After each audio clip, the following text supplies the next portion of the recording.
Hola, gente libre, bienvenidos a En Primera Plana. El Pentágono acaba de cambiar de idea. Las tropas que patrullan la capital en la ofensiva presidencial contra el crimen comenzarán a portar armas de fuego. Oficialmente se habla ya de más de 700 arrestos en pocos días, todo un récord. La escala, la contundencia y la rapidez de esta operación federal y estatal contra el crimen organizado, la inmigración y las pandillas no tiene precedentes. De hecho, el promedio de arrestos diarios en D.C., unos 50, es mucho mayor que el de los últimos operativos en grandes ciudades como Los Ángeles, unos 5 al día, Chicago, unos 7 al día, o Nueva York, con unos 15 al día. Hablamos de 50. Y ahora el presidente Donald Trump habla de extender el mismo operativo militar de la capital a otras grandes ciudades.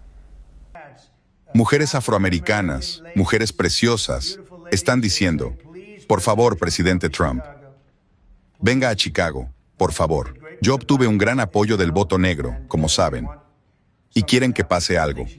Así que creo que Chicago será la siguiente, y luego ayudaremos a Nueva York.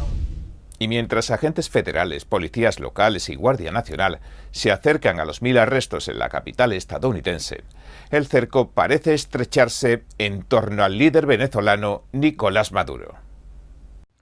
Hoy el Departamento de Justicia y el de Estado anuncian una recompensa histórica de 50 millones por información que conduzca al arresto de Nicolás Maduro. Maduro emplea organizaciones terroristas extranjeras como el Tren de Aragua, el Cártel de Sinaloa y el de Los Soles, para introducir drogas mortales y delincuencia en nuestro país. Estados Unidos, que ya había enviado a patrullar 3 destructores con misiles guiados prácticamente frente a las puertas del Palacio de Miraflores, como detallamos a fondo en este programa que les dejo aquí, ha desplegado este fin de semana otros 3 buques de asalto anfibio, es decir, de desembarcos. Y la operación además cuenta con el apoyo de al menos un submarino de ataque. Desde el aire, Estados Unidos también patrulla con aeronaves de última generación, recopila datos, intercepta señales y detecta hasta el más mínimo movimiento del narcotráfico en la zona.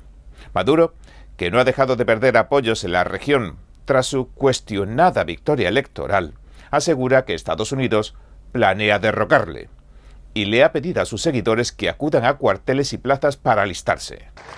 Vamos a un proceso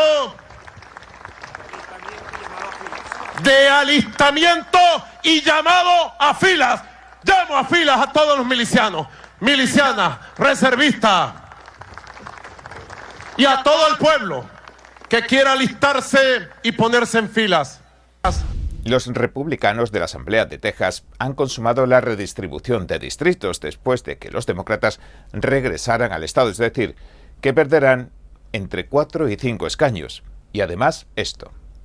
En los 30 estados que registran la afiliación partidista, estamos mostrando los datos en pantalla. En conjunto, los demócratas han perdido 2.100.000 votantes y los republicanos han ganado 2,4 millones. Es decir, hay una diferencia de 4,5 millones de votantes en contra de los demócratas. Y vamos a analizar las claves. Vamos a verlo todo. Bien, recuerden que estamos en Telegram, Facebook y X. Y ahora, entremos en materia. El USS Iwo Jima, el USS Fort Lauderdale y el USS San Antonio forman el grupo anfibio USS Iwo Jima y después de capear el huracán Erin en Virginia, pusieron rumbo al sur donde se han unido a los destructores USS Hampton, USS Gravely y USS Jason Dunham, que ya estaban operando bajo el mando del Comando Sur de Estados Unidos. Y aunque la Casa Blanca habla de una operación antidrogas, hablamos de enviar destructores con misiles Tomahawk solo para perseguir a unos narcos. De lo que no cabe duda es de que ahora el líder venezolano puede ver la bandera de Estados Unidos prácticamente desde la ventana de Miraflores. La portavoz Caroline Leavitt explicaba, así como vamos a ver, la posición de Estados Unidos hace unos días. El presidente Trump ha sido muy claro y contundente. Está listo para usar todo el poder de Estados Unidos para que no sigan entrando drogas al país y llevar ante la justicia a los responsables. El régimen de Nicolás Maduro no es un gobierno legítimo. Es un cártel de narcoterroristas. Y la recompensa histórica que ofrece Estados Unidos por Maduro incluso ha llegado a las carreteras de la frontera de Colombia con Venezuela. Y es que las cosas han cambiado bastante en unas semanas. Si no, juzguen lo que decía Maduro a comienzos de agosto. Yo hablé con Lula hace 15 días. Ahora hemos mantenido comunicación permanente con Celso Amorín y con el canciller Mauro Vieira. El presidente Lula, el presidente Petro y el presidente López Obrador están trabajando conjuntamente para que se respete a Venezuela. Y ahora compárenlo con lo que dijo este mismo fin de semana Celso Amorín, la figura central de la diplomacia brasileña con quien mencionaba Maduro que mantenía conversaciones. Este dice que tampoco lo reconocen como presidente de Venezuela porque nunca ha mostrado las actas con los resultados electorales. As atas nunca apareceram, nós nunca tomamos uma atitude de reconhecimento de governo. Nós mantivemos uma relação de Estado. Eu não posso esconder que eu vejo com preocupação o deslocamento de barcos americanos. En México, la presidente Claudia Sheinbaum lo dejaba claro. Y de nuevo, la soberanía del pueblo de Venezuela. Quien debe decidir sobre Venezuela es el pueblo de Venezuela.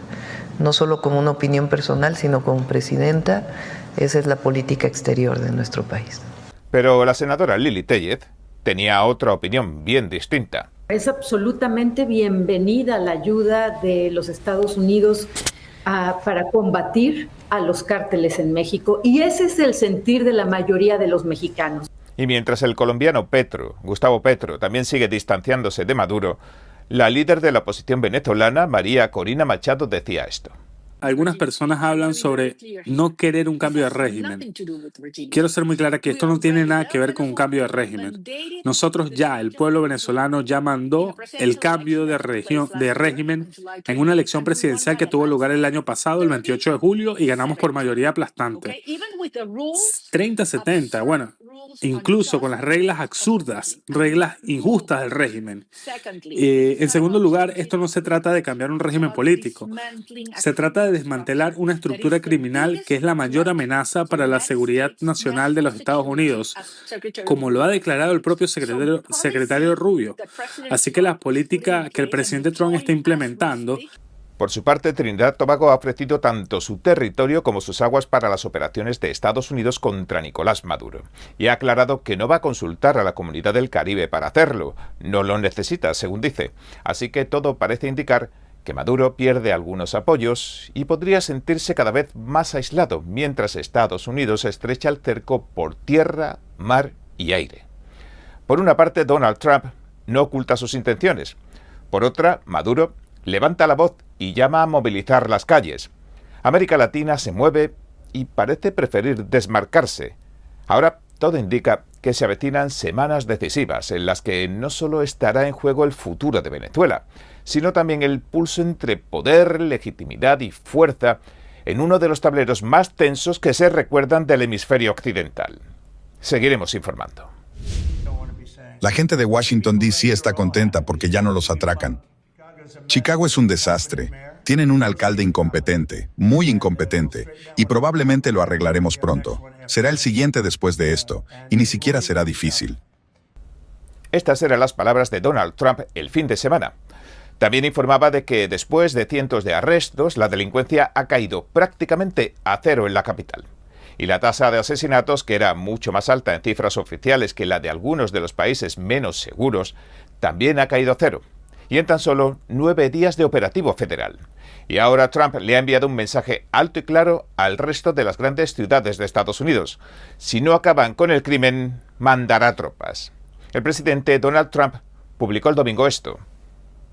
Si el gobernador de Maryland, Wes Moore, necesita ayuda, como la necesitó el gobernador de California, Gavin Newsom, en Los Ángeles, enviaré a las tropas, como ya se está haciendo en la cercana Washington, D.C., y limpiaré rápidamente el crimen.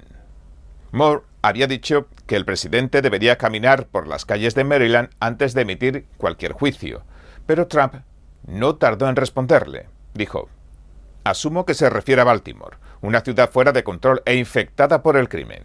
Como presidente preferiría que limpiara esa catástrofe antes de invitarme a caminar por ahí.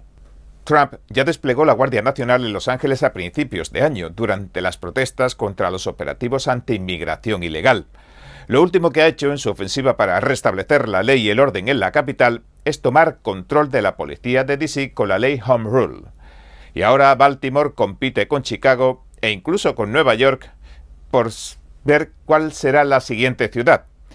Esto decía el alcalde de Chicago, Brandon Johnson, quien rechaza tanto la ayuda como las advertencias presidenciales. Y así que, miren, vamos a mantenernos firmes, tomaremos acciones legales, pero la gente de esta ciudad está acostumbrada a levantarse contra la tiranía. Y si es necesario, creo que el pueblo de Chicago se mantendrá firme a mi lado, mientras yo trabajo todos los días para proteger a la gente de esta ciudad. El gobernador de Maryland tampoco recibió de buen agrado las advertencias presidenciales. Bueno, hay muchas razones. Primero, no es sostenible. No se puede mantener este ritmo de operaciones, especialmente cuando cuesta más de $1 millón al día. Segundo, no es escalable. No se puede hacer esto en cada ciudad importante de Estados Unidos, sobre todo cuando muchas de las ciudades con los índices más altos de criminalidad ya enviaron a su Guardia Nacional a Washington, D.C. Entonces, ¿quién va a hacer el trabajo en sus propias ciudades? Tercero, es inconstitucional. Es una violación directa de la 10ª enmienda. Trump, en este caso, también ha dejado entrever que podría echarse atrás en el financiamiento federal para reconstruir el puente Francis Scott Key. El puente que se hundió en marzo de 2024 después de que un carguero lo derribara. Y dijo también esto: le di mucho dinero a Westmore para arreglar su puente demolido. Ahora tendré que reconsiderar esa decisión. Pero fue el Congreso quien aprobó el proyecto, otorgándole $2.000 millones bajo la administración Biden. Así que retirarlo no le va a ser tan fácil. ¿Por qué? Pues porque requeriría una nueva autorización del Congreso. En este pulso de poder se enfrenta un gobierno republicano contra los alcaldes demócratas de las grandes ciudades. La administración Trump dice que quiere acabar con el crimen, mientras que los alcaldes aseguran que el crimen está reduciéndose. ¿Qué está pasando en realidad? Bueno, nuestra compañera Iris Tao, que hace poco espera un bebé, va a dejar su trabajo de corresponsal en la Casa Blanca porque la atracaron a punta de pistola hace algún tiempo a plena luz del día en Washington. ¿Y usted? ¿Qué sabe? ¿Qué opina? Esperamos sus comentarios. Y este es un análisis impresionante que el New York Times publicó en los últimos días. Has visto una caída en el registro de demócratas a nivel nacional, y en los estados clave es igual de marcada. Mira esto, la proporción de demócratas registrados bajó casi 4 puntos en Arizona desde 2020. Nevada, más de 8 puntos. Carolina del Norte, Pensilvania. Todos estos grandes estados en disputa han perdido demócratas en gran cantidad. De nuevo, solo en esta década. Así que eso muestra lo difícil que será para los demócratas recuperarse en el control del Congreso o potencialmente la presidencia en el futuro. Es difícil crear una ola si los votantes están huyendo de tu partido. Extraordinario que los demócratas hayan perdido más de 2 millones de votantes registrados solo en los últimos 4 años y que los republicanos hayan ganado. Desde 2020, el Partido Demócrata ha perdido alrededor de 5 millones de votantes registrados en varias regiones clave del país. Esta pérdida se ha reflejado principalmente en los votantes latinos y afroamericanos, y estos son sectores donde históricamente los demócratas han gozado de un fuerte apoyo. Y vienen de zonas urbanas como Chicago, Baltimore y partes de California, donde el descontento con temas como seguridad, inmigración y economía no deja de crecer. Cada vez son más los votantes que se pasan al grupo de los independientes o directamente al Partido Republicano. ¿Y el motivo cuál es? Se sienten frustrados con las políticas progresistas que perciben como ineficaces o desconectadas de la realidad. Y es que estas son imágenes de Atlanta, otra ciudad, pero el mismo asunto. Así que las causas por las que los demócratas están decidiendo no seguir a los demócratas son una y la misma. Bueno, en realidad son varias. Una, el aumento de la criminalidad en las ciudades que gobierna. 2, lo que se percibe como debilidad en cuanto a sus políticas migratorias. 3, la inflación, los altos precios y el alto costo de la vida, es decir, el bolsillo. Y 4, se ve cierta reacción a los discursos ideológicos que los sectores más moderados consideran algo excesivos. ¿Y usted qué opina? Este es un día histórico.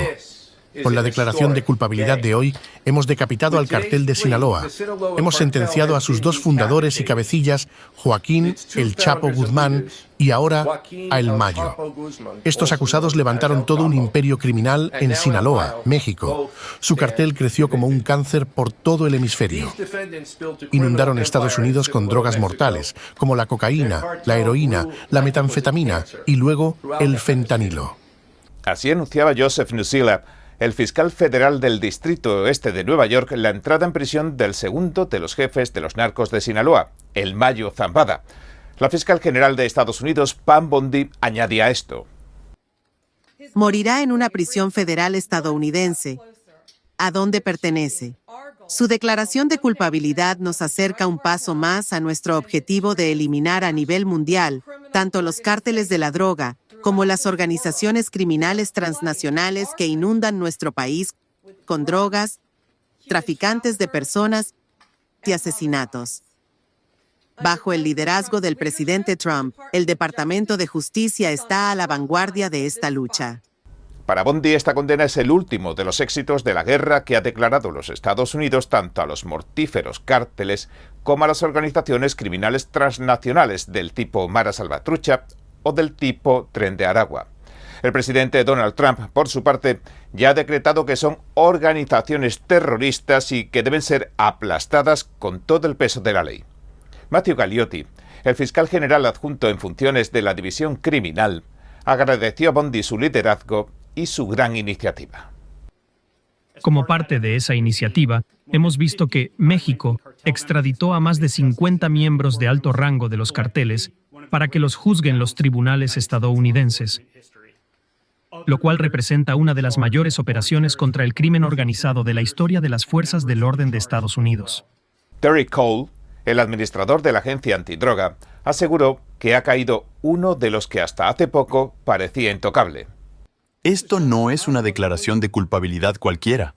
Es el hundimiento de un mito.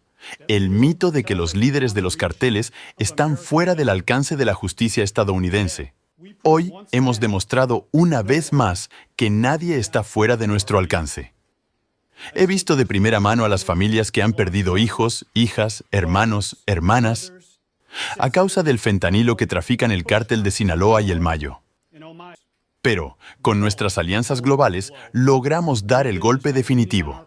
Logramos esto gracias a nuestras alianzas desde Nueva York hasta Bogotá, Madrid y Washington. Derribamos muros entre fiscales, investigadores y analistas. No nos importaba quién se llevara el mérito. Lo único que quisimos fue la verdad. Es el mismo modelo que usamos cuando derribamos a García Luna, cuando derribamos a El Chapo, y mientras seguimos desmantelando a Rafael Caro Quintero. Es el modelo de desmantelamiento de carteles de hoy. Desmantelarlos no significa solo ir tras las drogas. Fuimos tras los que toman las decisiones, los financistas, los asesinos que dirigían la violencia con una sola llamada. Así es como desmantelamos los carteles al más alto nivel. Cooperación global. Ismael El Mayo Zambada, el líder histórico del cártel de Sinaloa, se ha declarado culpable de conspiración de crimen organizado y de dirigir una empresa criminal. Durante la audiencia también manifestó remordimiento por el enorme daño, dijo, que han hecho las drogas tanto en Estados Unidos como en México. Zambada será sentenciado en enero de 2026 y tendrá que pagar multas multimillonarias. Tras décadas esquivando a la justicia, arrestaron a El Mayo en julio de 2024. Se cree que lo engañaron, es decir, que fue una traición interna. Luego lo llevaron a Estados Unidos, donde ha permanecido desde entonces. Su detención supuso un golpe durísimo para el cártel y las consecuencias fueron inmediatas. Su arresto y sus confesiones posteriores incluso provocaron una guerra interna en el cártel de Sinaloa, costando miles de vidas y de desaparecidos. Además, ha abierto interrogantes sobre posibles complicidades políticas que ahora bien podrían salir a la luz. Ordenó los asesinatos de muchas personas y rivales. Y también muchos inocentes murieron en medio de eso. El Mayo operaba con total impunidad en los niveles más altos del narcotráfico de México, sobornando a funcionarios del gobierno y a agentes del orden. Controlaba a funcionarios corruptos, los cuales protegían a sus trabajadores y los cargamentos de droga que viajaban de México a nuestro país. Y sí, señor, hoy cae otro cabecilla, uno de los más grandes de hecho, pero no son pocos los observadores que advierten de algo. ¿Qué pasa con las redes que lo sostenían?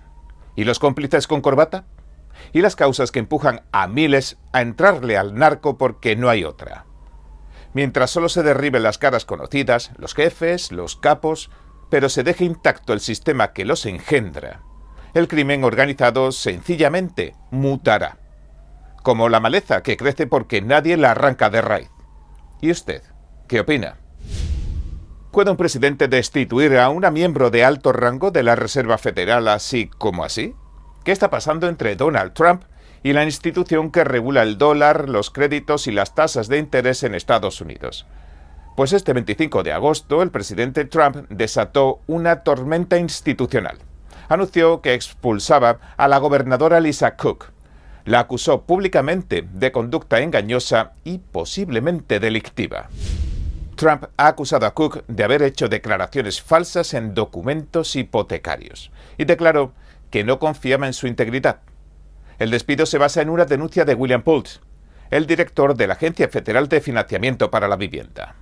Bueno, Cook tiene un problema realmente grande. Tal y como te lo digo, tiene un problema muy grande. Está en una situación en la que declaró como residencia principal una propiedad que compró en Atlanta. Quiero decir, se supone que esta es una persona en quien se confía para el bien público, que se supone que debe velar por las tasas de interés. Y yo creo que es un caso flagrante y terrible de fraude hipotecario. Creo que habrá una investigación criminal. Eso se lo dejo al Departamento de Justicia, si deciden hacerlo o no. Pero yo anticiparía que va a ser procesada y acusada penalmente por fraude hipotecario, solo con base en lo que he visto. Sabes, yo remito personas todos los días al Departamento de Justicia, y el Departamento de Justicia procesa casos como este todo el tiempo. Y ya sea el caso de Schiff, el de Letitia James, este caso, o todos los otros que remitimos, este de Cook no va a desaparecer, y puede reírse todo lo que quiera, pero la ley la va a alcanzar.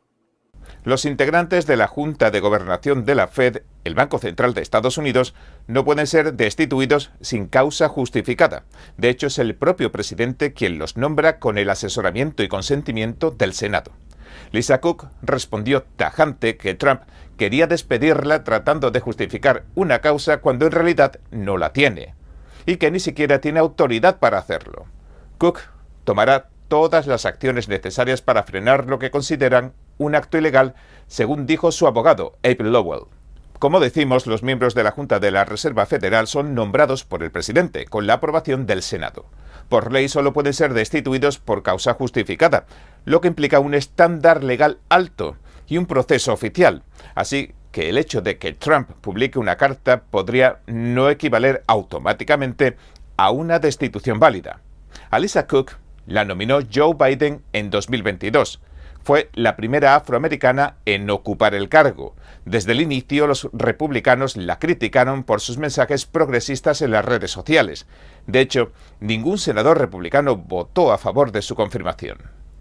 El despido se suma a las crecientes críticas de Trump hacia el presidente de la Fed, Jerome Powell, al que apoda demasiado tarde Powell. Trump le exige que baje las tasas de interés de inmediato para estimular la economía, es decir, que presiona al Banco Central para que baje el costo del dinero con el objetivo de activar el consumo, la inversión y el crecimiento económico rápidamente. Trump también ha insinuado que la Junta debería pasar por encima de las decisiones de Powell si éste se niega a actuar, y además ha atacado a la Fed por el supuesto sobrecosto en la remodelación de su sede en Washington. De hecho, visitó el edificio junto a Powell en julio y lo cuestionó públicamente. Powell no estuvo de acuerdo. Sea como fuere, de los 6 gobernadores actuales, Trump nombró a 3 durante su primer mandato, y ahora una posible destitución y el consecuente nombramiento podría dar más opciones a Trump en la mesa de negociaciones de la Fed y más peso. ¿Y usted qué opina? Washington era el lugar más peligroso de este país. Y ahora, ¿saben qué? Probablemente es el lugar más seguro de nuestro país. Mientras la oposición lo acusa de arrogarse el control policial de la capital del país, El presidente Trump firma 2 órdenes consecutivas relevantes en lo que califica su lucha contra el crimen, la inmigración ilegal y las pandillas. La primera se relaciona con la ofensiva de seguridad que ha lanzado en la capital, en Washington, D.C., y que planea expandir a otras grandes ciudades. Y que tratamos en profundidad estos días. Le dejo aquí el enlace si quiere ponerse al corriente. Bien, vamos. ¿Puedo pedirte que digas exactamente de qué se trata esto? Por supuesto. Como usted ha identificado constantemente, señor, las puestas en libertad sin fianza son un factor crucial del desorden que vemos en las calles de las ciudades de todo Estados Unidos. Este sistema de atrapar y soltar permite que los delincuentes vuelvan a salir a la calle y reincidan. Lo que hace esta orden ejecutiva es encargar a su fiscal general que identifique a las jurisdicciones de todo el país que tienen estas políticas sin fianza y luego retire o revoque los fondos y subvenciones federales de esas jurisdicciones para asegurarnos de que solo financiamos a personas que mantienen políticas lógicas y de sentido común sobre el crimen. ¿Y qué áreas cubre? Potencialmente cualquier lugar que tenga una política de libertad sin fianza. Algunas de las ciudades más grandes, algunos de los estados más progresistas de Estados Unidos la han adoptado. Casi todos, ¿verdad? Illinois sería un gran ejemplo, señor. Ellos tienen un gran sistema de libertad sin fianza. A veces ni siquiera tienes que ir a la corte. No, Illinois. Me encanta ese estado. Es un gran estado, pero está tan mal administrado por Pritzker. Y es que cuando lo echaron del negocio familiar se convirtió en gobernador. Ahora quiere postularse para presidente. No creo que eso vaya a pasar. Es muy importante.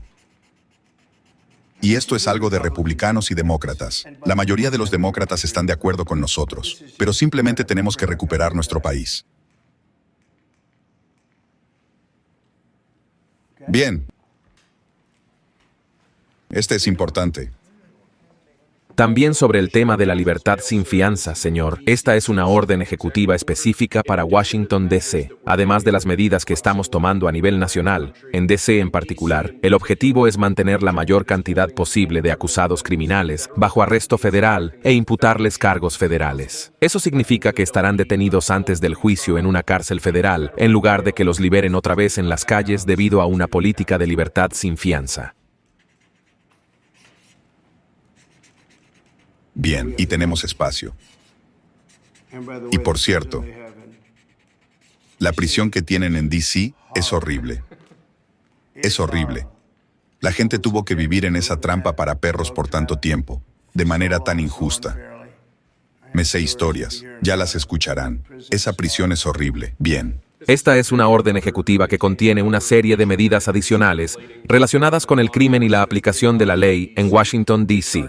Por ejemplo, le encarga a su secretario de Defensa la creación de unidades especializadas tanto en la Guardia Nacional de D.C. como en otras unidades de la Guardia Nacional del país, específicamente entrenadas y equipadas para manejar problemas de orden público.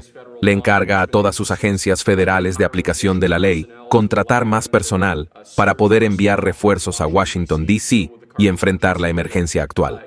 Hace varias otras cosas en ese ámbito. Y también solicita al fiscal general que revise las órdenes generales de la Policía Metropolitana de D.C., que actualmente están obstaculizando los esfuerzos de la policía, para posiblemente deshacer aquellas que impiden que la policía haga su trabajo de forma eficaz. ¿Y vamos a pedir que el Congreso convierta todo esto en leyes? ¿Todas estas cosas? Creo que posiblemente podamos. Sí, señor. Yo creo que sí. Y este es un problema del que ha hablado en varias ocasiones. Los sospechosos son puestos en libertad sin fianza a la espera de juicio en varias ciudades azules. Y ahora la otra. La otra tiene que ver con la quema de banderas estadounidenses. Por último, señor, esta es una orden ejecutiva sobre la quema de banderas. Le encarga a su fiscal general... ¿Escucharon esto? Esto es muy importante. La quema de banderas. En todo el país están quemando banderas. En todo el mundo queman la bandera estadounidense. Y como usted sabe, debido a un tribunal muy lamentable, creo que fue una decisión de 5-4, lo calificaron como libertad de expresión. Pero hay otra razón, que quizás es mucho más importante. Se llama muerte. Porque lo que pasa cuando quemas una bandera es que la zona enloquece. Si tienes a cientos de personas, enloquecen. Puedes hacer otras cosas. Puedes quemar este pedazo de papel. Puedes... Y está bien. Pero cuando quemas la bandera de Estados Unidos, eso incita a disturbios. A niveles que nunca habíamos visto antes. La gente se vuelve loca, de un modo u otro. Hay quienes se enloquecen por hacerlo. Y hay otros que se enfadan. Se enfadan porque lo hagan. ¿Quieres hablar de eso? Lo que hace la orden ejecutiva, señor, es encargar a su Departamento de Justicia que investigue los casos de quema de banderas. Y luego, cuando haya pruebas de actividad criminal, donde el enjuiciamiento no viole la primera enmienda, instruye al Departamento de Justicia a procesar a quienes participen en esos actos. Y la pena va a ser, si quemas una bandera te llevas 1 año de cárcel, sin salidas anticipadas, sin nada. 1 año de cárcel. Y lo que eso hace es incitar a disturbios. Espero que hayan usado ese lenguaje, por cierto. ¿Lo hicieron? Incitar a disturbios. Y quemas una bandera, te llevas 1 año de cárcel. No te dan 10 años, no te dan 1 mes, te dan 1 año de cárcel y queda en tu historial. Y verás cómo la quema de banderas se detiene de inmediato, igual que cuando firmé la ley de estatuas y monumentos. 10 años de cárcel. ¿Has oído hablar de que destruyan alguno de nuestros hermosos monumentos? Todos se fueron de la ciudad. Se fueron. Nunca tuvimos un problema después de eso. Es bastante asombroso que lo detuvimos. Si alguien mata a alguien en el Capitolio, en Washington, D.C., queremos la pena de muerte. Esto es una medida muy fuerte y ejemplar, pero a todos a los que se lo decimos, están de acuerdo. No sé si estamos listos para algo así en este país, pero no tenemos otra opción. Así que esto será en D.C., en Washington. No obstante, los estados tomarán sus propias decisiones. Pero si alguien mata a alguien, como podrían haberle asesinado a usted, y tuvo mucha suerte de no pasó, eso sería pena de muerte. El presidente Donald Trump se dirigía a una de las reporteras de nuestra casa, NTD Epoch Times, a quien le pidió momentos antes que relatara cómo la atracaron a punta de pistola a plena luz del día, como veremos en un minuto, junto a muchas otras noticias presidenciales. 23 estados, incluyendo Washington, D.C., ya han abolido la pena de muerte o tienen moratoria, así que el asunto no parece tan fácil para el presidente. Además, el secretario de Sanidad, Robert Kennedy Jr., ha mencionado reformas cruciales y dice que están cerca de encontrar la causa de una de las enfermedades que está golpeando con más saña a los niños estadounidenses. Hablo del autismo. Y ya ha puesto fecha para dar a conocer su hallazgo. Bueno, en 1970 se hizo en Wisconsin el estudio epidemiológico más grande de la historia. Estudiaron a 900,000 niños buscando casos de autismo. Sabían lo que era. Y fueron muy precisos al respecto. Y encontraron una tasa de incidencia de 0,7. En otras palabras, menos de 1 por cada 10,000 niños. Hoy en día, nuestras últimas cifras son de 1 por cada 31 niños. Y ahora recuerde que estamos en Telegram, Facebook y X. Y ahora entremos en materia. Estoy aquí para compartir mi historia con ustedes en esta sala y con el público en general.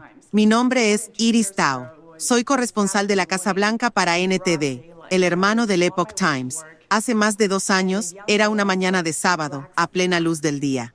Iba camino al trabajo y un joven con pasamontañas negro me apuntó con un arma a la cara y me amenazó para que le entregara mi teléfono, mi cartera, mi computadora portátil y todo lo demás.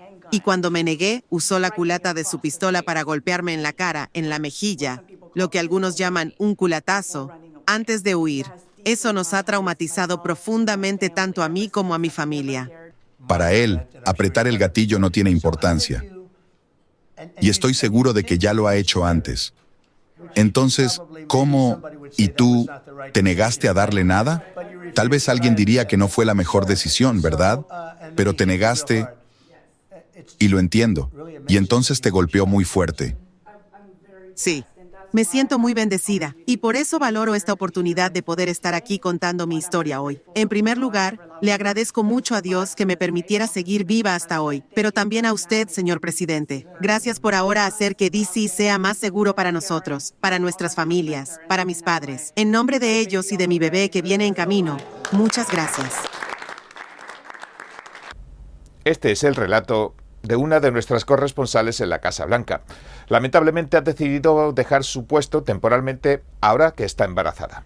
Dice que a su familia todavía le preocupa que le pase algo en las calles de D.C. estando en su estado.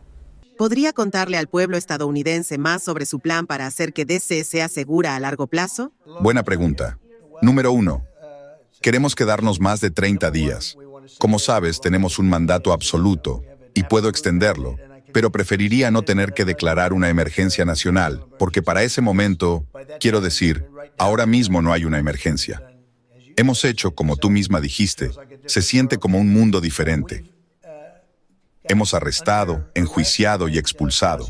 Estamos en el proceso de sacar a cientos de personas de nuestro país que no deberían estar aquí. Y son criminales profesionales y peligrosos. En mi opinión, nacieron para ser criminales. Son personas realmente malas. Asesinos, narcotraficantes. Tú los conoces, los ves cuando caminas tranquilamente al trabajo, y de vez en cuando alguno te pone una pistola en la cabeza, como pasó en tu caso. Estamos sacando a muchos del país. Y estamos metiendo a muchos otros en prisión, porque tememos que si los sacamos del país, puedan volver. Así que según el comandante en jefe, la lucha contra el crimen, la inmigración ilegal y las pandillas en Washington no va a durar 2 o 3 semanas. De hecho, sugiere que los militares han llegado a D.C. para quedarse y que las tropas se están coordinando bien con el Departamento de Policía, que también está bajo control federal por 30 días. Algunas personas que colaboran con la policía son muy duras y muy fuertes, y saben cómo manejar la situación. ¿Y sabe qué? Si la situación empeora un poco, solo un poco, un poquito, los llamaré otra vez y la arreglaremos. Lo dejaremos todo perfecto. Esta ciudad va a ser muy segura. Y además, va a embellecerse. Algunas personas que colaboran con la policía son muy duras y muy fuertes, y saben cómo manejar la situación. ¿Y sabe qué? Si la situación empeora un poco, solo un poco, un poquito, los llamaré otra vez y la arreglaremos. Lo dejaremos todo perfecto. Esta ciudad va a ser muy segura y además va a embellecerse. Y ahora se acaba de informar de que se ha desmantelado una red de narcotraficantes conectada al cártel de Sinaloa bastante importante. Otro golpe al cártel después de lo que informamos ayer, la declaración de culpabilidad de una leyenda criminal, el Mayo Zambada. Pues bien, esta red operaba en el estado de Washington y transportaba drogas desde México a través de California, incluso en camiones de carga, en trailers. Distribuían fentanilo, metanfetamina, cocaína y heroína en ciudades como Seattle, Tacoma, Everett, Lacey y Arlington. Trump también le envió un mensaje al gobernador de Chicago en cuanto a tomar el control de la policía y lanzar una operación contra el crimen en sus calles, al estilo de D.C. Soy el presidente de los Estados Unidos. Si creo que nuestro país está en peligro, y lo está en estas ciudades, puedo hacerlo. No tengo ningún problema en entrar y resolver sus dificultades, pero sería bueno que me llamaran y me dijeran, ¿lo haría? Y lo hiciéramos juntos. Ahora bien, trabajamos muy bien con la policía, porque es normal que nos llevamos bien con la policía, sin importar si el alcalde está en nuestra contra o no. Otra cosa, las ciudades santuario deberían eliminarse. Son santuarios, pero de criminales. Les proveen seguridad y protección a los criminales. Son muy, muy malas. Y todos estos lugares tienen grandes ciudades santuario, y todo lo que hacen es proteger a criminales. ¿De acuerdo? Pero el gobernador, J.B. Pritzker, no opina lo mismo. No hay ninguna emergencia en la ciudad de Chicago. No hay nada que justifique tener tropas en las calles de la ciudad de Chicago. Tenemos los mismos crímenes que cualquier otra. También le preguntaron a Trump sobre la gobernadora de la Reserva Federal, Lisa Cook, a quien ha destituido. Y lo hizo después de que Bill Pult, el director de la Agencia Federal de Financiamiento de Vivienda, pidiera que la investigaran por sospecha de fraude hipotecario. La acusa de declarar 2 viviendas como residencia principal. Ya lo explicamos ayer en profundidad. ¿Está su administración politizando el gobierno al investigar los registros hipotecarios de funcionarios que no le agradan? No, puedes revisar esos registros. Puedes ir a verificarlos por ti misma. De hecho, deberías estar haciéndolo. Pero no lo vas a hacer. Y no lo haces porque no eres ese tipo de reportera. No obstante, deberías estar haciéndolo. Yo no soy el que tiene que hacerlo. Y si hicieras bien tu trabajo, no tendríamos problemas como el de Lisa Cook. De hecho, Trump hace mucho que no está contento con la cobertura de los medios nacionales de siempre. Incluso asegura que debería erradicarse esta supuesta mala práctica periodística. Dijo esto hace un par de días. ¿Por qué ABC y NBC Fake News, 2 de las peores y más sesgadas cadenas del mundo, no pagan millones de dólares al año en licencias? Deberían perder sus licencias por su cobertura injusta de republicanos y o conservadores, pero como mínimo deberían pagar una fortuna por tener el privilegio de usar las ondas más valiosas en cualquier lugar y en cualquier momento. El periodismo corrupto no debería recompensarse, debe erradicarse. Y las cosas se tornaron más que interesantes cuando se tocó el asunto de la trama rusa de las elecciones de 2016. La directora de Inteligencia Nacional, Tulsi Gabbard, ha pasado meses acudiendo a Washington con revelación tras revelación.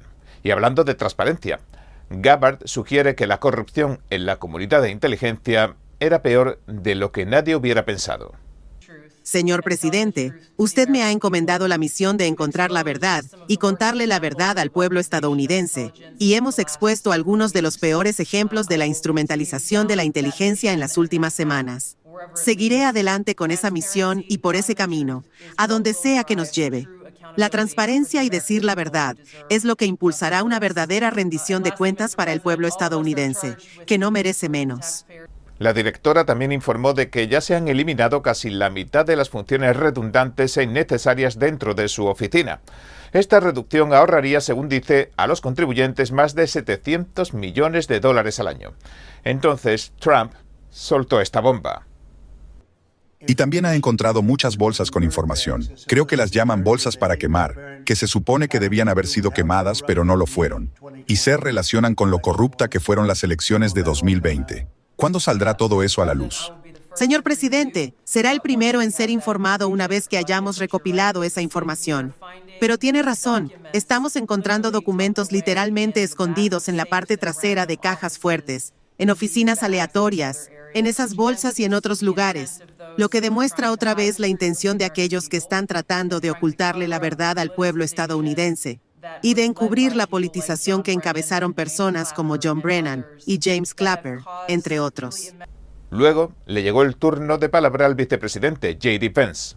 La gente olvida que heredamos el mayor déficit en tiempos de paz de la historia de los Estados Unidos de América, y ahora estamos recaudando cientos de miles de millones de dólares o billones de dólares en aranceles a 10 años de países y empresas que antes se aprovechaban del pueblo estadounidense. El secretario del Tesoro Scott Bessent lo confirmó con cifras que, según dijo, no paran de subir. Se han estado aprovechando de nosotros, pero eso se acabó. El Departamento del Tesoro está recibiendo ingresos récord por aranceles, y yo había estado diciendo que estábamos recaudando a un ritmo de 300.000 millones al año. Usted me reprendió porque ese número era muy bajo, y como siempre, tenía razón. Hemos tenido un aumento considerable de julio a agosto, y creo que vamos a ver un aumento aún mayor de agosto a septiembre. El secretario Kennedy habló de las reformas cruciales que está llevando a cabo el Departamento de Salud, que dirige. Desde la reducción de los precios de los medicamentos para los estadounidenses bajo la estrategia de nación más favorecida, hasta la exigencia de que las escuelas de medicina enseñen nutrición. Pero el momento más importante llegó cuando Trump le preguntó sobre una crisis que ha azotado a las familias de todo el país: el autismo. Bobby, el autismo. El autismo es un espectáculo de horror tremendo, pero está pasando en nuestro país y en algunos otros países, aunque principalmente pasa en nuestro país. ¿Cómo estás manejando eso? Lo estamos haciendo muy bien. Anunciaremos varias cosas en septiembre como prometimos. Estamos encontrando intervenciones, ciertas intervenciones ahora que claramente están casi con seguridad causando autismo, y vamos a tomar cartas en septiembre. Será un día muy importante. Estoy deseando que llegue ese día porque algo no está bien. Si ves las cifras que tenemos hoy en comparación con hace 20 años. Y no está exagerando. Las tasas de autismo ahora son de aproximadamente 1 por cada 30 niños, 30-31 en Estados Unidos. Hace 50 años era de menos de 1 por cada 100.000. Pero es posible, según las autoridades, que el problema sea mucho mayor de lo que se presupone. ¿Por qué? Porque California, que cuenta con el mejor sistema de recopilación de datos, informa de 1 de cada 19 niños y de 1 de cada 12 o 13 niños varones. Y ahora el secretario Kennedy dice que tanto la causa como la verdad, por fin, van a salir a la luz este septiembre. Y esto, que duda cabe, podría ser un descubrimiento enorme, si no inquietante. Les traeremos esta información dentro de un mes sin falta. Pero nos gustaría saber qué opina. Por primera vez en la era moderna, estamos realmente a la ofensiva contra los carteles que están bombeando veneno mortal, a nuestras ciudades. Lo hemos logrado con un esfuerzo de equipo, con el equipo de Christie, con el equipo de Pete y con el equipo de Pam, y obviamente con su liderazgo. Y por cierto, estamos logrando una increíble cooperación tanto económica como internacional, Solo en la última semana, países como Ecuador, Paraguay, Guayana, Trinidad y hoy Argentina se nos están uniendo y tratando de ser útiles para avanzar con esto. El secretario de Estado Marco Rubio avisa de que la iniciativa estadounidense de hacer del Caribe y de América Latina el patio trasero de Estados Unidos en cuanto a seguridad comienza a dar sus frutos y que ya son varios los países que empiezan a mover sus fichas, posicionándose tanto a favor como en contra del narcotráfico y de la Venezuela de Maduro. Mientras tanto, Estados Unidos estrecha el cerco por tierra, mar y aire. Pero hoy también abrimos el programa de una manera que no nos gusta en absoluto, porque este mundo parece haber enloquecido, o al menos parte de él. La comunidad de Minneapolis y el país entero llora la muerte de 2 niños de 8 y 10 años. Fallecieron en un atentado contra una escuela cristiana. Y mientras las autoridades dicen están investigando las causas, ya han dado a conocer la identidad del tirador. El arzobispo Bernard Hebda transmitió la bendición del Papa León XIV. Tras el tiroteo ocurrido en la iglesia de la Anunciación de Minneapolis, nos envía sus más sentidas condolencias y la seguridad de su cercanía espiritual a todos aquellos afectados por esta terrible tragedia, especialmente a las familias que ahora lloran la pérdida de un hijo. Y desde Austin, el gobernador y el secretario de Salud de Estados Unidos anuncian un nuevo paquete de leyes que promete hacer a Texas saludable otra vez. Esta legislación, que cuenta con apoyo de los 2 lados del pasillo, apunta a reducir la obesidad, mejorar la nutrición escolar y que no se puedan emplear las ayudas o los beneficios sociales para comprar productos ultraprocesados. La ley es la primera de su tipo y otros estados podrían replicarla. No importa si eres demócrata, republicano o lo que sea, cada legislador en Texas quiere ver que Texas avance hacia el camino de mejorar la salud. Y estas leyes que estoy firmando hoy marcan ese camino. Un ex asesor de seguridad nacional filtró información secreta a través de correos no protegidos. ¿Sus enemigos políticos tratan de condenarlo o es su propio pasado? Hoy analizamos la investigación federal contra John Bolton, el ex asesor de seguridad nacional del expresidente Donald Trump. La clave del caso: los correos privados que interceptó un gobierno extranjero. Bien, recuerde que estamos en Telegram, Facebook y X. Y ahora entremos en materia. Según informes del New York Times, la investigación sobre John Bolton tomó fuerza durante la administración de Biden. Y es que, en ese momento, las agencias de inteligencia de Estados Unidos recibieron la información que filtró un servicio de espionaje extranjero. En esos documentos aparecían los correos que envió Bolton en sistemas no cifrados, es decir, correos no seguros. Y en ese momento, todavía ocupaba un cargo con acceso a los secretos de Estado. ¿Qué contenían esos correos? Pues información que procedía de documentos clasificados, es decir, secretos. Pero es que parece que se podrían haber usado algunos de estos mismos datos para su libro de 2020, La habitación donde sucedió. La semana pasada el FBI ya registraba su casa en Maryland y su oficina en Washington. El objetivo: encontrar pruebas que confirmen si los correos filtrados por potencias extranjeras eran auténticos y si Bolton aún tenía información delicada en su poder. Por su parte, Bolton y el Departamento de Justicia se han negado en rotundo a hacer comentarios sobre el caso hasta el momento. Todavía no se ha presentado ningún cargo en su contra, pero ya lo defiende Abe Lowell, un abogado de alto perfil que ha representado tanto a Jared Kushner como a Hunter Biden. Todavía, en realidad, ni siquiera se sabe qué país interceptó los correos, pero se han barajado nombres como Irán, Rusia y China como posibles responsables. Y es que formaban parte de sus blancos cuando Bolton era asesor de seguridad nacional. Pero Trump, un negociador nato, dijo que comenzaba a desconfiar de lo que calificó como su postura beligerante, y eso fue el principio del fin. Cuando lo contraté, cumplió una buena función porque, como saben, fue una de las personas que obligó a Bush a hacer los ridículos bombardeos en Medio Oriente. Siempre quiere matar gente, pero es muy malo en lo que hace. Pero me funcionó muy bien porque nunca habla. Es como alguien muy callado. Excepto en la televisión, si puede decir algo malo sobre Trump, siempre lo hará. Pero en realidad no habla, es callado. Pero cuando entraba a una sala con él, con un país extranjero, ese país me lo daba todo, porque decían: Oh no, nos van a bombardear porque John Bolton está aquí. No es una persona inteligente, pero podría ser muy antipatriótico. Quiero decir, ya veremos. No sé nada al respecto. Lo vi esta mañana. Le hicieron una redada. Recordemos que Bolton fue clave en la estrategia que llevó al asesinato del general iraní Qasem Soleimani, y que Trump lo dejó fuera de su gobierno en el primer mandato, y le quitó su equipo de guardaespaldas en cuanto comenzó su segundo. Pero, ¿y el libro con los secretos?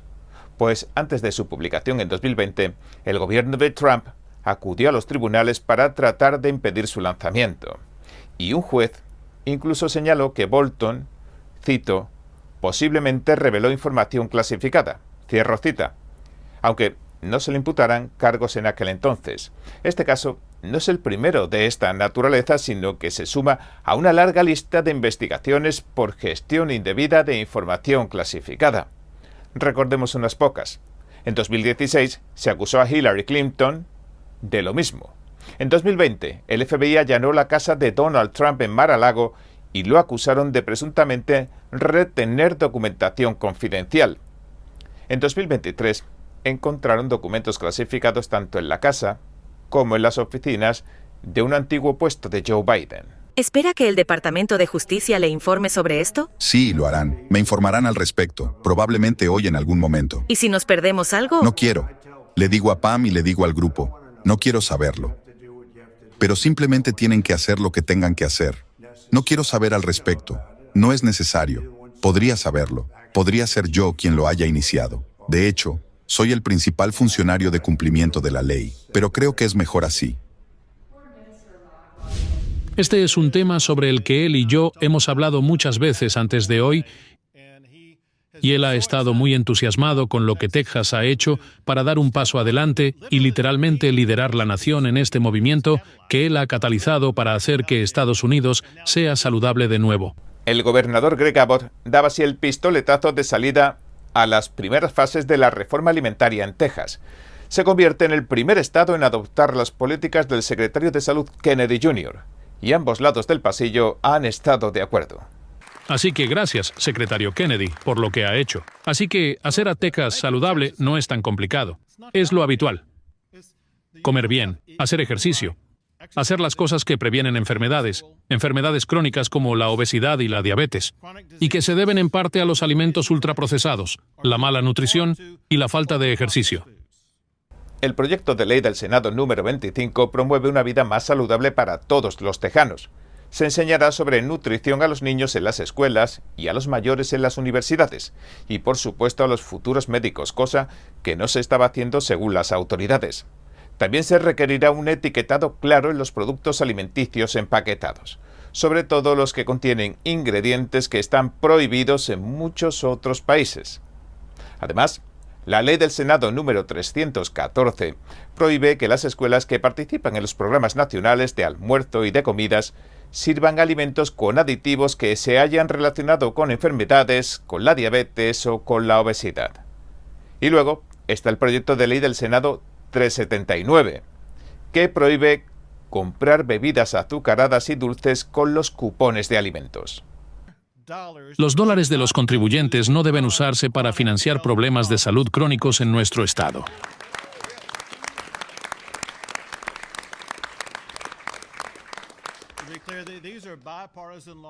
El secretario Kennedy también dijo esto.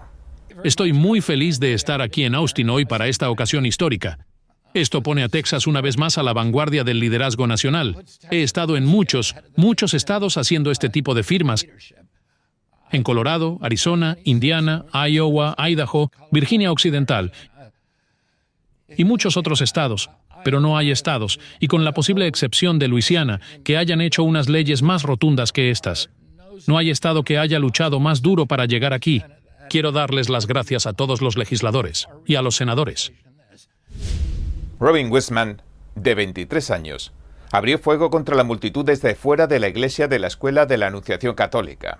Armado con un fusil, una escopeta y una pistola, abrió fuego matando a 2 niños e hiriendo a otros 14.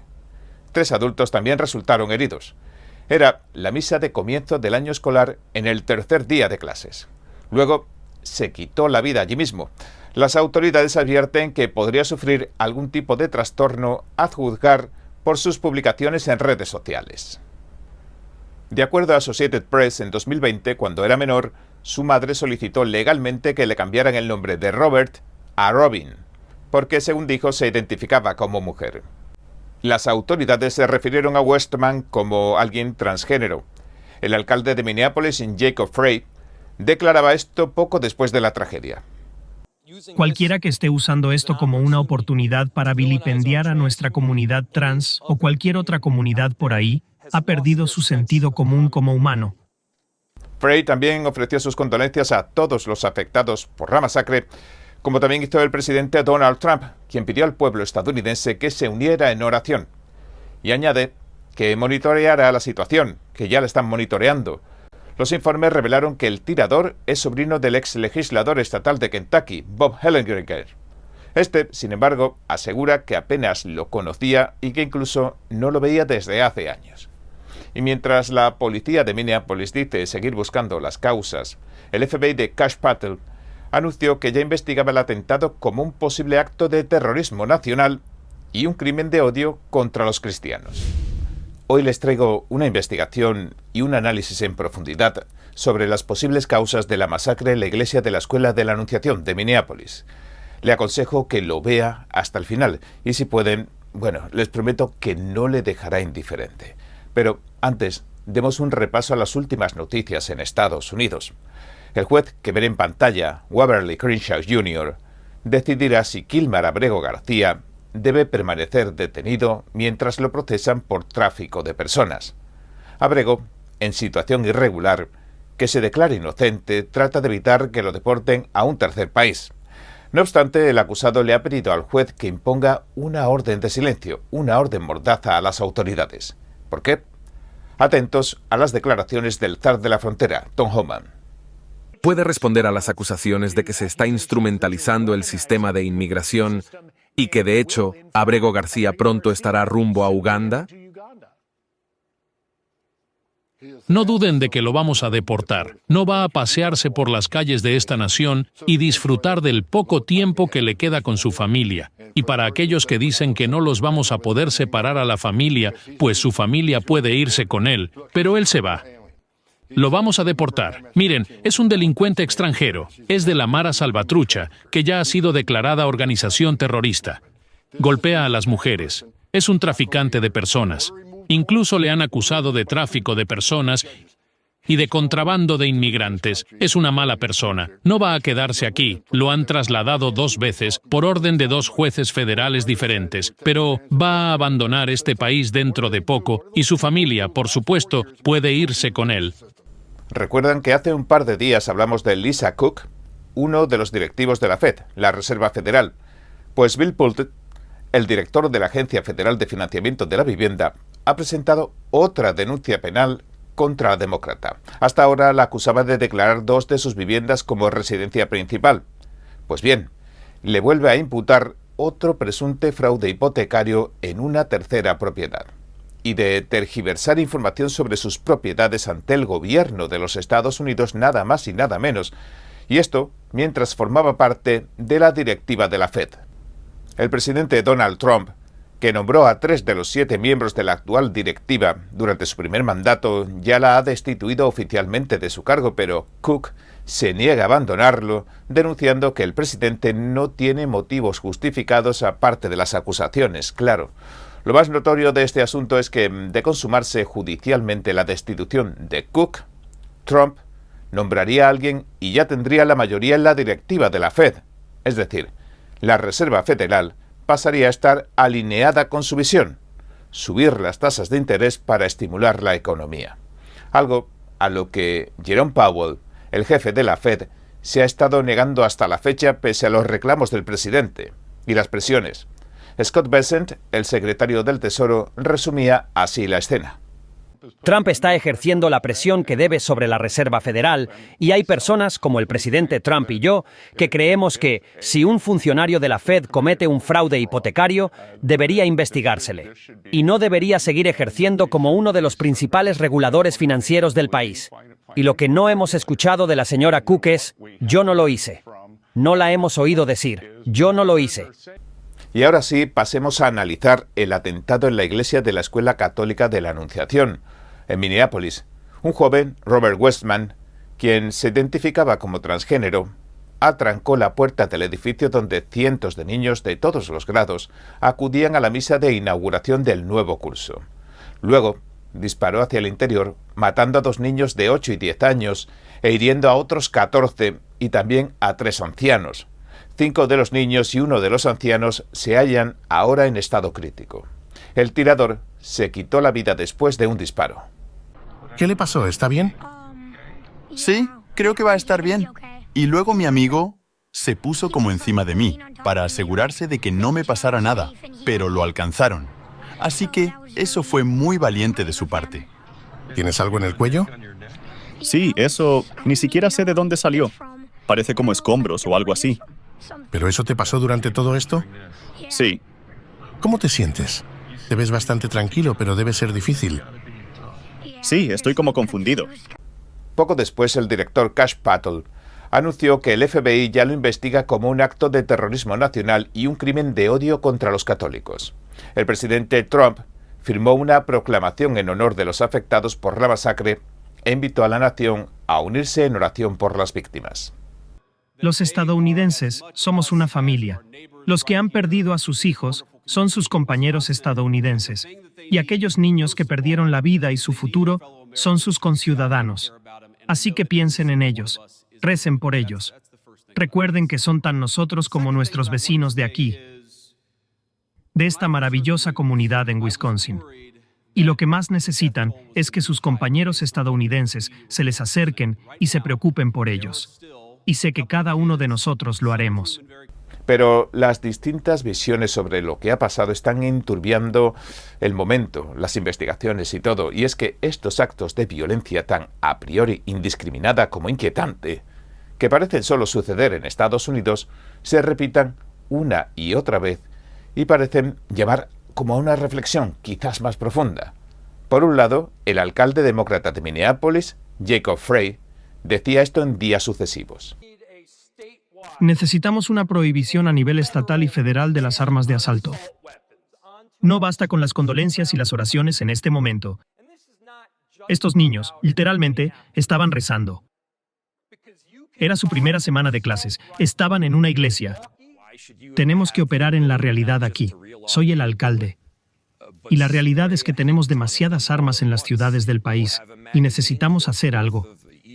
No basta con condolencias y oraciones. En resumen, Frey parece asegurar que las cosas no se solucionan con oraciones, sino con políticas y en concreto con las políticas demócratas de control de armas. Pero no todos lo ven tan claro. Algunos incluso consideran una equivocación culpar a las armas de fuego y lo comparan con culpar al bolígrafo de que te ha salido mal un examen. Opina que se trata más bien de un problema de salud mental que no parece estar viéndose en ninguna otra parte del mundo. El secretario de Salud Kennedy Jr. dice que no descarta ninguna opción. Tenemos un montón de respuestas a un montón de preguntas, pero hay algo claro. Estamos tratando con una persona transgénero que estaba transicionando. Van a examinar los fármacos que tomaba para esa transición para ver si jugaron algún papel, porque también sabemos que hubo un asesino transgénero en el caso de Tennessee. Bueno, hay advertencias de caja negra en algunos de estos medicamentos psiquiátricos que durante los ensayos clínicos mostraron que aparecen ideas suicidas y homicidas. Así que estamos abordando este tema con la mente abierta. Ya estamos haciendo ese tipo de estudios en los Institutos Nacionales de Salud. Estamos iniciando investigaciones sobre la posible contribución de algunos medicamentos como los antidepresivos ISRS y otros fármacos psiquiátricos que podrían provocar comportamientos violentos. Muchos de estos medicamentos llevan advertencias de caja negra que alertan sobre ideas suicidas y homicidas. Así que no podemos excluirlos como posibles factores en este tipo de estudios que estamos realizando. En enero de 2025, el presidente Trump firmó una orden ejecutiva que califica estos procedimientos como mutilaciones químicas y quirúrgicas, estos procedimientos de transición de género. De hecho, prohíbe que se financien con fondos federales. También prohibió que los hospitales y universidades que reciben dinero del gobierno federal paguen o cubran los costos de los tratamientos para la transición de género. No obstante, organizaciones médicas y de derechos civiles defienden la necesidad de estos tratamientos porque dicen que brindan salud mental y física a los trans. Un juez ha suspendido temporalmente la orden del presidente por ahora. Y hace tan solo 2 días el fiscal general de Minnesota subrayaba el compromiso del Estado con la defensa de los derechos transgénero ante las presiones de la política federal de Trump. Keith Ellison preveía que los tratamientos de transición de género serán el próximo campo de batalla judicial. Nosotros, los fiscales generales demócratas, hemos demandado a este tipo 44 veces. Y lo demandaremos 44 veces más y 44 veces más después de eso. Y lo hemos demandado por la atención de afirmación de género. Sí, no vamos a convertir a nuestra comunidad transgénero en chivo expiatorio. Por ahora, como decimos, un juez ha bloqueado temporalmente el decreto presidencial, así que los tratamientos continúan mientras se resuelve el litigio.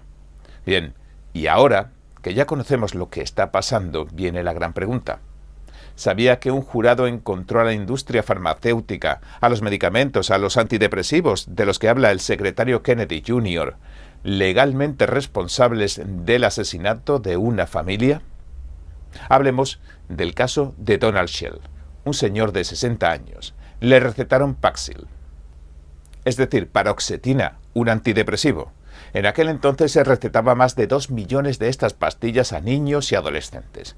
Pero tan solo 48 horas después de iniciar el tratamiento, Donald mató a su esposa, su hija y su nieta y luego se quitó la vida.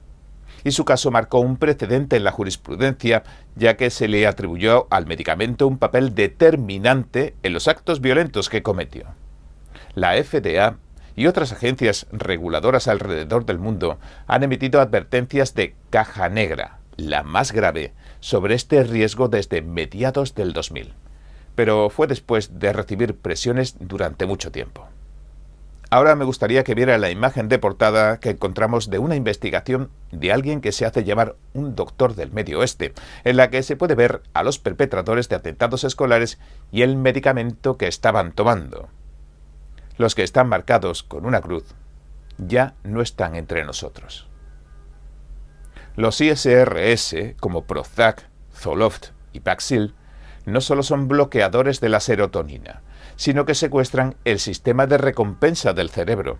Es muy parecido en ciertos aspectos para algunos a drogas como la cocaína, pero déjenme explicarlo bien. El sistema de recompensa del cerebro es el que regula nuestras sensaciones de placer, motivación y satisfacción. Cuando la serotonina o la dopamina se mantiene artificialmente alta por medicamentos como los ISRS, es decir, el organismo no la recapta y se mantiene alto, este sistema nuestro puede acabar alterándose, se modifica su comportamiento y esto nos genera una dependencia emocional o neuroquímica del fármaco. Y sin el fármaco ya no se puede ni sentir normalidad o ni siquiera placer. Y es que, por ejemplo, cuando el Prozac salió al mercado en 1988, la FDA recibió casi 40.000 informes de eventos adversos. Y no eran cosas banales, fueron de cosas muy significativas como suicidios, psicosis y asesinatos incluso. Algunos reportes y estudios de esa época, como los del Dr. Peter Breggin o el Dr. David Healy, críticos del uso indiscriminado del ISRS, ya aseguraban que se subestimaban estos efectos y que existía un patrón preocupante. Pero eso pudo ser solo el comienzo. Siempre que se hace público el historial médico de un perpetrador de masacres en escuelas, o casi siempre, estaba tomando medicamentos psiquiátricos y usualmente son ISRS. Pero, de alguna manera, después de que las farmacéuticas comenzaron a comprar anuncios en los medios en 1997, esos detalles quedaron como enterrados. En resumen, podría decirse que las personas que recurren a este tipo de tratamiento pueden llegar a volverse bombas de relojería, según el investigador, y cuando su sistema se modifica, se produce la acatisia. ¿Qué es la acatisia? Pues es un estado tortuoso de inquietud interna y rabia suicida. Y esta acatisia no es ninguna broma. Es tan insoportable que las personas la describen como sentirse poseídas o atacadas por fuerzas oscuras. Y al oír esto del doctor, nos acordamos de este autorretrato que ven en pantalla y que dibujó este último tirador suicida de Minneapolis. Pero no nos extenderemos más. Además del caso de Donald Shell y Paxil, existen otros incidentes documentados sobre los antidepresivos y SRS y los consecuentes comportamientos violentos. Uno es el de Kurt Danish, un joven sin antecedentes de violencia que tras ser recetado con Prozac mató a su padre. Solo llevaba 14 días de tratamiento cuando lo hizo. Lo condenaron por asesinato en 1996. Años después, en 2004, se reveló que Eli Lilly, la farmacéutica que fabrica Prozac, había ocultado datos sobre los peligros de comportamiento violento asociados al fármaco. Otro caso es el de Kim Witzak, quien demandó a Pfizer por muerte injusta después de que su esposo se suicidara tras tomar Zoloft durante 5 semanas. Según denunció, la empresa respondió enviando investigadores a husmear en su vida personal. Incluso entrevistaron a sus vecinos. Nos reunimos con algunos de los principales funcionarios de la FDA y les contamos la historia de Woody. Y también tuve una enorme demanda contra Pfizer, donde obtuvimos muchos documentos que salieron de debajo del sello que mostraban que la FDA, Pfizer y otras compañías farmacéuticas son conscientes desde hace mucho tiempo del riesgo de suicidio y violencia con estos medicamentos. Así que ese fue nuestro primer paso, y la historia de Woody porque se convirtió casi en un niño de póster, porque no tenía historial de depresión. Y entonces, se lo recetaron sin receta para el insomnio. Y entonces, si puedes hacer que alguien así haga algo y se mate, ¿qué haces? ¿Qué pasa cuando la gente está realmente deprimida? ¿Y sabes? Todo el mundo piensa que el suicidio es solo un riesgo infantil. No lo es. Así que en 2004 conseguí el antidepresivo o el suicidio, advertencias de caja negra para niños menores de 18 años. En 2006 ayudamos a conseguir que se ampliara a 24 años. Pero hasta el día de hoy, todas las edades no corren ningún riesgo, pero las advertencias se detienen en 24. Y estos medicamentos no conocen la diferencia entre si hoy tienes 24 y mañana 25. Todos los documentos que Pfizer sabía que existía un riesgo. La FDA sabía de este riesgo. Así que, aunque la historia de Woody hace 21 años es tan relevante hoy, si no más, por nuestra creciente crisis mundial de salud mental y el uso de drogas y el creciente número de antidepresivos, recetas y otros medicamentos. Porque hay muchos otros que ahora están saliendo al mercado para tratamientos resistentes a la depresión. Así que es algo importante. Y al final del día, ya sabes, cuando empecé a aprender toda esta información sobre estos medicamentos, tenía que hacer algo porque era demasiado tarde para nuestra familia. Pero si pudiera hacer algo y usar mi voz para asegurarme de que lo que no sabíamos, porque estábamos completamente sorprendidos, se supiera, entonces tenía que hacerlo. Y por eso me llamo el defensor accidental y me lancé a la pelea que sucede en DC. Porque créeme que no es un lugar bonito, ya sabes, cuando estás luchando contra todas las grandes instituciones, etc. Pero la voz de los perjudicados es muy importante. Y creo que por eso... Y en Canadá, un tribunal también dictaminó que Prozac fue un factor que influyó en el asesinato de un adolescente cometido por su amigo de 16 años. ¿Y usted qué opina? Bien, este ha sido nuestro análisis de hoy. Si le gustó, por favor, no olvide darle a me gusta, suscribirse y compartirlo. Gracias por ver En Primera Plana. Nos vemos mañana. Nos vemos la semana que viene. Recuerden, el domingo el semanal. Enfóquese en la belleza, muestre la naturaleza, comparta la bondad. Sienta la rectitud. 2025, el 5º concurso internacional de fotografía de NTD. Capture los momentos más hermosos a través de su lente. Sus obras se exhibirán en galerías y en múltiples plataformas en línea, para que el público las admire y las coleccione. Visite foto.ntdtv.com.